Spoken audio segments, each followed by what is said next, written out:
Hey, it's Blaze from the Janky Ass Garage YouTube channel, and today we had our $10 quad. We replaced the head gasket on it, and we got it running again. So I'm gonna demonstrate how it runs. If you didn't see the last video, I recommend that you do. So here we go. I'm gonna start it.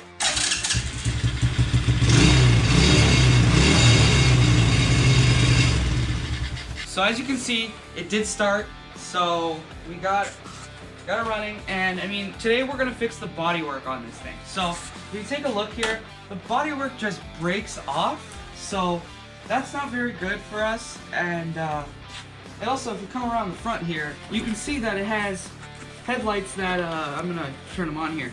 They don't work, and yeah, and this part's missing. Like this whole part just snapped off. So as you can see, there's a massive hole here. So like this will come off like right now, like if I tried hard enough. We purchased some headlights from China. I'll show a picture of them, but we can't find them. So we looked everywhere. We could not find them. So we decided to just go to the dollar store and grab some headlights for it. So here are the headlights that we got. So what we're gonna do is we're gonna take the light part out of these, and we're gonna put them here or somewhere on here, and that's gonna be so yeah, we're gonna replace the front headlights with these flashlights. For our quad, we'll be using a trash can. But first, we gotta fill our tire with air. The bead is broken on this tire, actually. So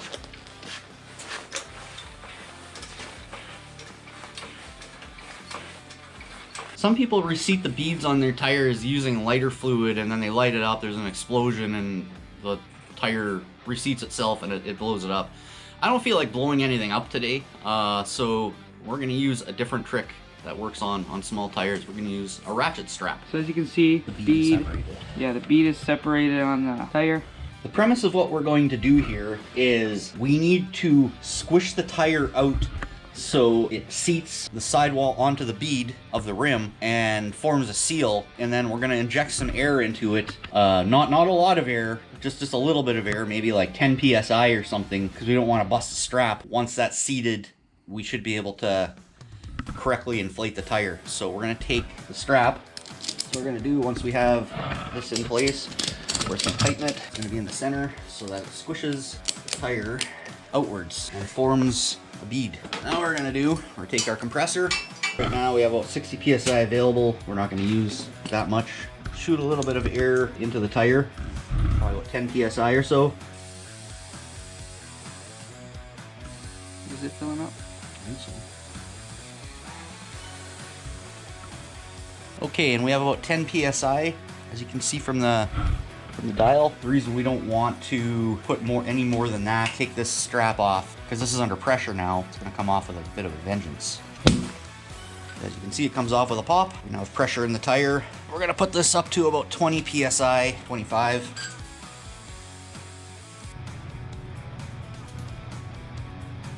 So we're going to get the cob modules back in. We're going to drill a hole through here, run the wires back through. What we did with these, we get these cob modules. We put a 410 ohm resistor in series with each of them. So we can run them on 12 volts. Drill this one too. What we're gonna do, take one of the cob modules. We're gonna feed the wires through this little hole, bend all this stuff so it's gonna fit in here. This one's got a resistor in it. Cob module in where it belongs. Tuck the wiring, we'll throw on this lens. And let's go hook up to the battery and test it. And we got light. These are gonna be our headlights. And this is number 2. We're good. So now we're done dealing with that. Let's deal with the bodywork. We're gonna have to remove the rack back and front. Well, we're gonna have to remove all this wiring over here for the ignition and the little voltmeter we got going on there that for some reason is measuring 22 volts, which is wrong. And then what we're gonna do is take an angle grinder, we're gonna cut off don't want, and we're gonna scab in some other plastic. We're gonna be using that garbage can right there. So right now we got a stuck screw, so I'm just gonna put a little bit of pressure on it. So we got both the screws out from this part. Here's a nut driver. Take these bolts off here. Just shredding it.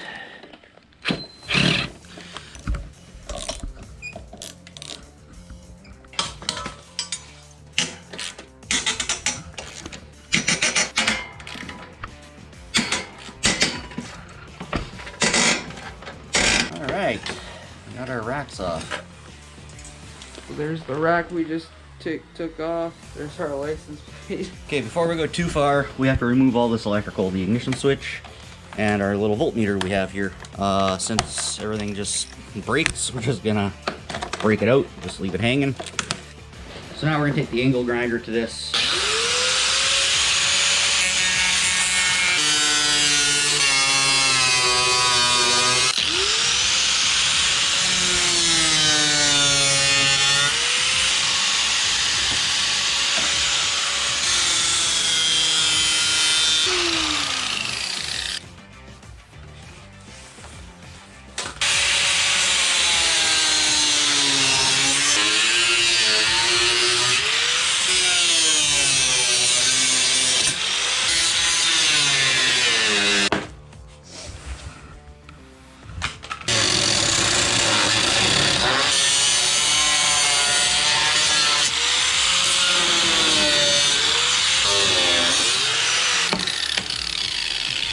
So this is the quad now.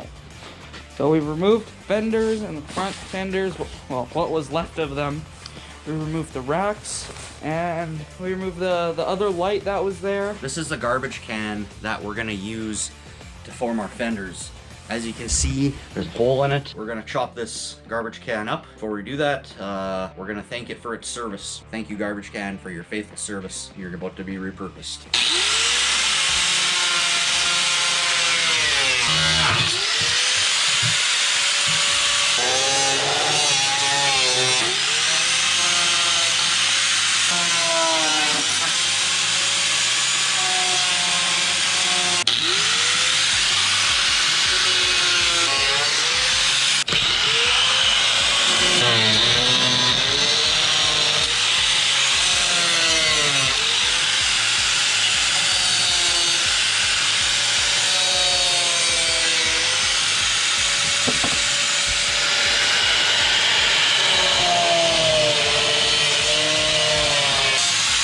So we just cut off the handles on them because the rear fenders will just have handles like sticking up. So we're gonna size up our fenders here. This has to go down a little bit here to grab. We'll drill a hole, and we're gonna go like this. A hole bigger, and it fits. We're gonna repeat that with the other side.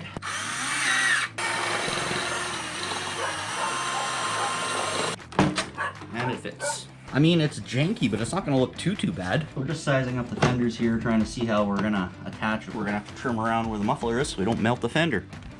So I don't know if you guys can see, yeah, there's a muffler right there. Going to use these little self-tapping metal screws, even they're going into plastic. We're just gonna drill them in there.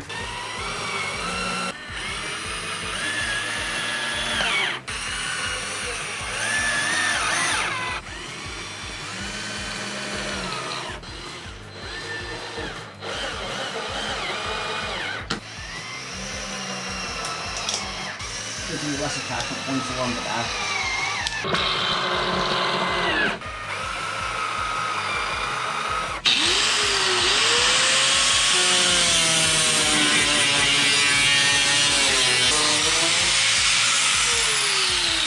That.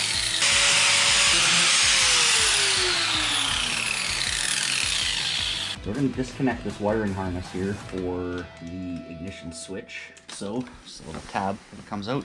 All we got to do is put a couple holes in this fender and drop this through, as well as this. And it looks like we're going to have to just drill some holes.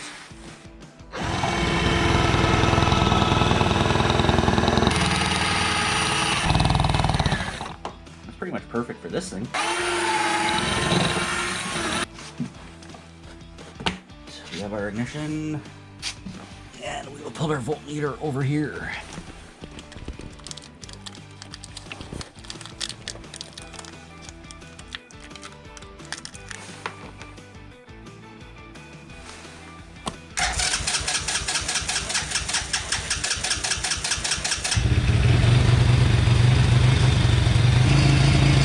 Yeah, why does it run? Why does it run without the key in? Okay, so we're about to do the headlights on this. We formed the headlights using flashlights we bought at the dollar store, kind of janky, but that's what we do here. We have to figure out the harnesses first. There are lighting harnesses underneath here. This one looks like it fell apart. There's a piece stuck in there or something. We need to figure out on these two lighting harnesses, the high beam, the low beam, and ground. First thing we're gonna do is we're gonna figure out what's ground. For those of you who don't know how to use a multimeter, first thing we're gonna do, we're gonna be testing for continuity between the chassis ground, so basically any exposed metal on the body, the wire that is gonna be the ground for the light or circuit common. So on the multimeter, can you see that, Blaze? We're gonna turn it to a low resistance setting, so we'll go 200 ohms. We could also use a diode setting, but this one doesn't beep like some do. So we're gonna test on just low resistance setting, and pretty much does the same thing. The reading is 1 kind of means infinite resistance. When we touch these together, we should get no resistance. We should go 0 or close to 0. So we got 0.5.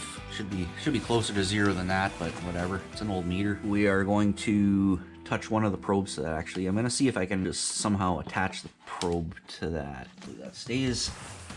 And we're gonna test our harnesses.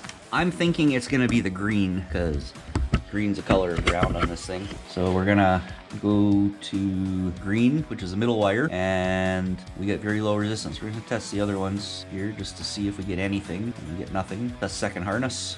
Green, which is a middle wire. Again, that's where our ground is. We go to the other two, and there's nothing there. Okay, so now that we've tested that and we know what's our ground, so these are the headlights we're gonna use. It's basically the end of a flashlight. It's one of those ones bought at the dollar store. Takes like 3 batteries. It is the end of the flashlight. So what we did is we just put a resistor in there because we don't want to blow up the COB board in here. We just drilled a hole, put a couple of wires coming out, and yeah, that's what we're gonna put on this for headlights. Now, this is janky ass garage, but we happen to have these connectors here. These are the connectors that correspond to the connectors that are on the vehicle.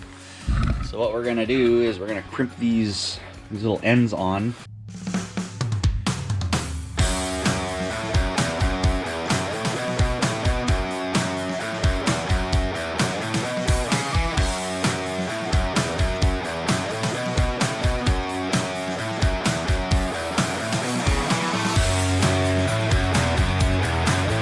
The next thing we got to do is put it in here. We're going to do one with only 2 wires. The next one we're going to run 3 wires because we have an additional light to place on this. For the high beams, it's going to be one of those off-road lights. So we're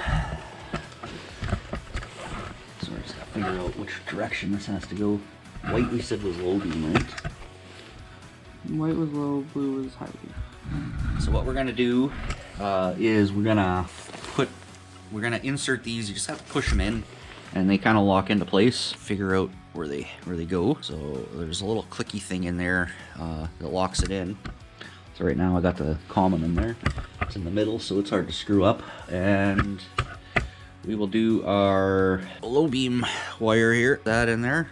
That one looks like it twisted a little bit. If you can see in there, it's a little bit twisted. So what we're gonna do, avoid heartache in the future, we're gonna get our little needly nose pliers here, and we're just gonna give it a bit of a twist back here. Okay, and we will plug this into one of our 2 wiring harnesses. So we're gonna plug our light in. And we don't have it mounted on the vehicle. We're gonna turn it, and we see that we have works on our switch.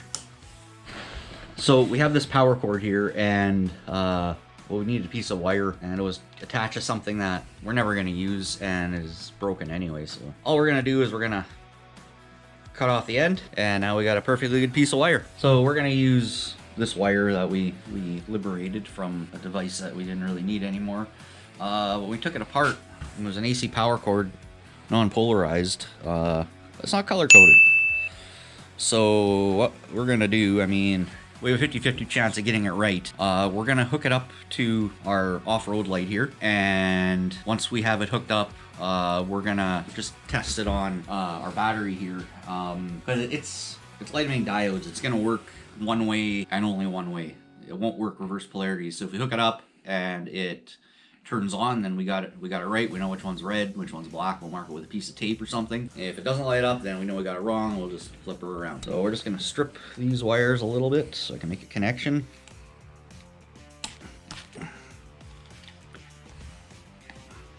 And we're gonna strip some insulation off these wires.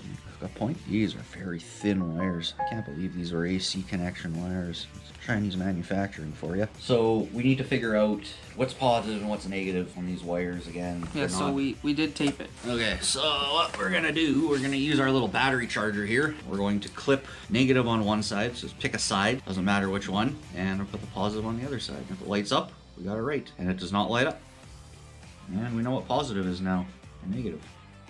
Now we're going to wire this up. So as you've seen before, there's only 3 pins on the harness. There's the common, which is like the green one, the one in the middle. There's a low beam wire, which I believe was the white wire, and then the high beam wire, which is blue. So we only have one common, so what we're going to do is tie the common of this off-road light to common of this janky flashlight light that we have that we're going to use our headlights, and we are going to tie those together. And we're going to crimp both of those into one of these little spade connectors.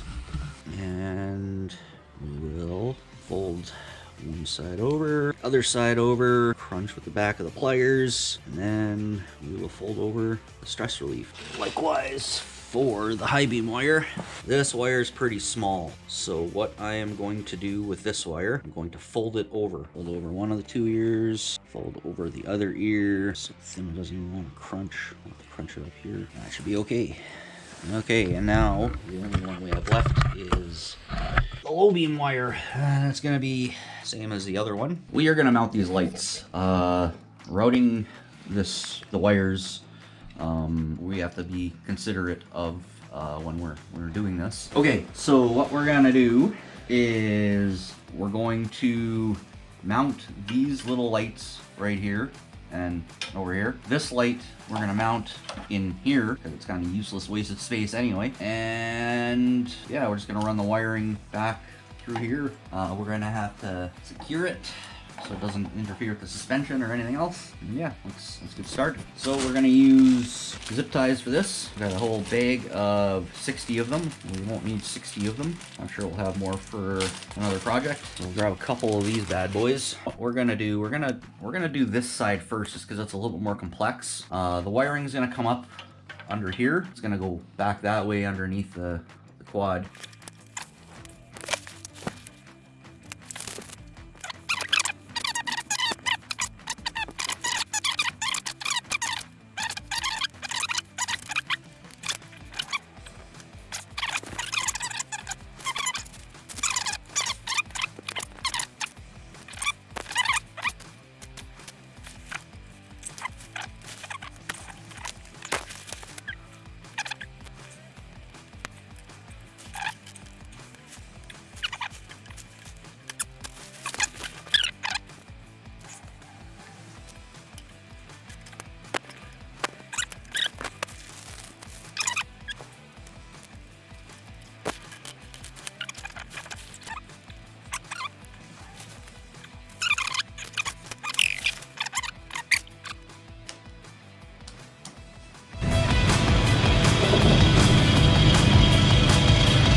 Test drive of the new quad.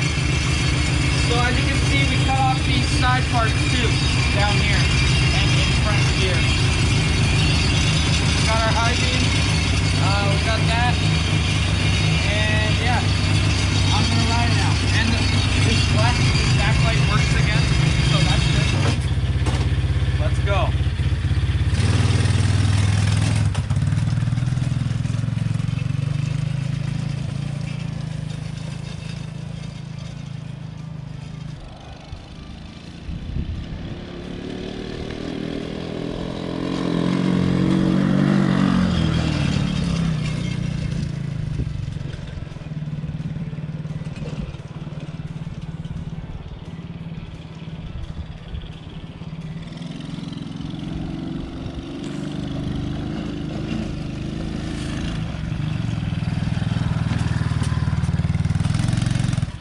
So We just did body work as well as hooked up new lights and fixed the backlight and fixed the tire. yep. So that is what it looks like now. So please subscribe. We don't know what we're doing. Bye. If you like this video, check out the rest of our videos and subscribe to the Janky Ass Garage YouTube channel.